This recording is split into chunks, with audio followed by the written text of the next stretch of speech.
चला आता मटकीची ना भाजी करायची आहे, तर काय काय घेतलंय मी दाखवते तुम्हाला। आज छान प्रोटीनयुक्त अशी ही पातळ भाजी मी करणार आहे। छान मोड आलेले आहेत, घरच्या घरी चांगले मोड आणलेले आहेत आणि एकदम ताजे टवटवीत असे।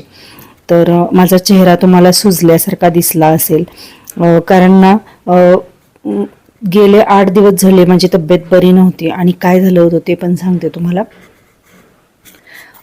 डॉक्टरांना दाखवायला गेल्यानंतर त्यांनी सांगितलं की व्हिटॅमिन्स आणि मिनरल्स तुमच्या शरीरामध्ये कमी आहेत, त्यामुळं म्हणजे अंगदुखी वगैरे हे असं होतं।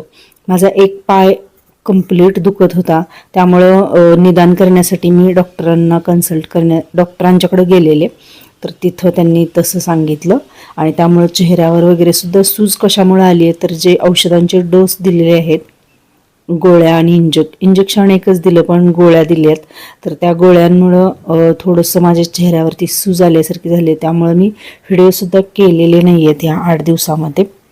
म्हटलं चला हा माझा अनुभव शेअर करूया, ज्या माझ्या मैत्रिणी आहेत, महिला वर्ग आहे, त्यांनासुद्धा खूप उपयोगी पडेल। आपण नेहमी ना आपल्या घरातील मुलं आणि घरातील जे मोठे व्यक्ती आहेत, सदस्य आहेत, तर त्यांची काळजी घेत असतो। आपली स्वतःची काळजी आपण तेवढीच जास्त किंवा म्हणावी इतकी घेत नाही, तेवढा आपण इम्पॉर्टन्स स्वतःला देत नाही। मग ते खाण्यापिण्याच्या बाबतीमध्ये तर 100% होतं आणि माझ्याकडून तर खूप जास्त होतं।